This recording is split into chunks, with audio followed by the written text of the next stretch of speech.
Today we're going to talk about area and perimeter of polygons. A polygon is a flat 2D figure.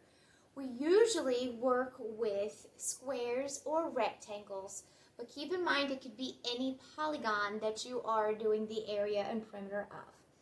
So an area is going to be the space inside of your figure, and the perimeter is going to be the outside. Now, when we do perimeter, we measure in units. Area is measured in square units. So we've got this figure broken up into squares. I'm going to show you how to count area and perimeter on this figure. All right. Area is going to be your space on the inside, and we are literally going to count our square units. 1, 2, 3, 4, 5. And we have 1, 2, 3, 4 this way. Now we can use multiplication, your width times your height, and do 5 times 4. 5 times 4 gives us 20. We can also go 1, 2, 3, 4, 5, 6, 7, 8, 9, 10, 11, 12, 13, 14, 15, 16, 17, 18, 19, 20.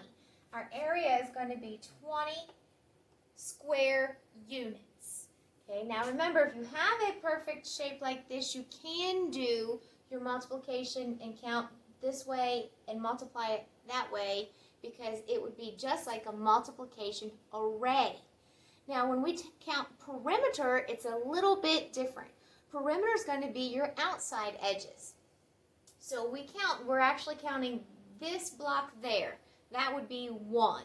So a lot of people, they want to actually trace, where they can trace it with their finger. If it's on the computer, you use your pencil. If it's on paper, 1, 2, 3, 4, 5, 6, 7, 8, 9, 10, 11, 12, 13, 14, 15, 16, 17, 18. So we have 18 units all the way around the shape of our figure. So our perimeter is 18. Now, I tend to like to cross them off when I do my perimeter. 1, 2, 3, 4, 5, 6, 7, 8, 9, 10, 11, 12, 13, 14, 15, 16, 17, 18. I still get the same answer, but when I do these slashes, it helps me visually so that I can see that I've really crossed it off and I'm not just tracing. So your perimeter is going to be your outside. You might also have a shape that looks like this.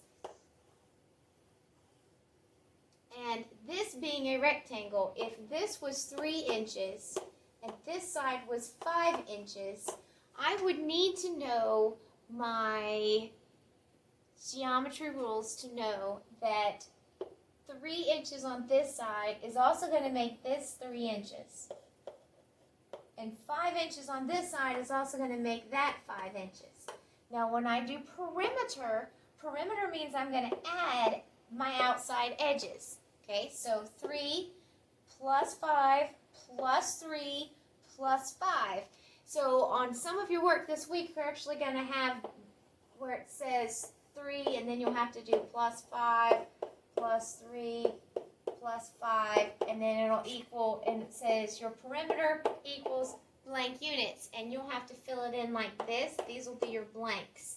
So all you need to do is add it. So 5 plus 5 gives me 10, and 3 plus 3 gives me 6, and 10 plus 6 gives me 16 units for this shape.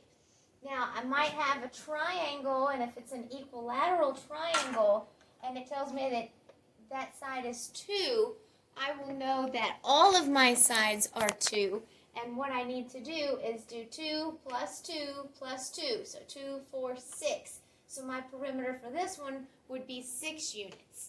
Okay, so perimeter just means you add your outside edges. If you have a shape like that, you count your outside lines. Okay, if you have it where it's giving you distance or measurements, then you just add those numbers.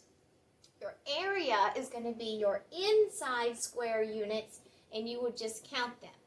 So if we want to do the area of this equilateral triangle, and it was broken up into the square units on the inside, and it looked like that, here's how you would count that. You'd count your whole squares, 1, 2, 3, 4, okay? And then these two triangles, if I piece them together, would equal a square unit, so that would give us 5. And these two triangles, piecing them together, gives us another square unit, so that would give us 6. So 1, 2, 3, 4, 5, 6. So our area would be 6 square units. Okay, so you can do the area of the inside of a triangle like that. Just remember that when you take these squares, splitting them in half gives you two triangles, but you can piece them together to get your square units. So that's how you do something that looks like that.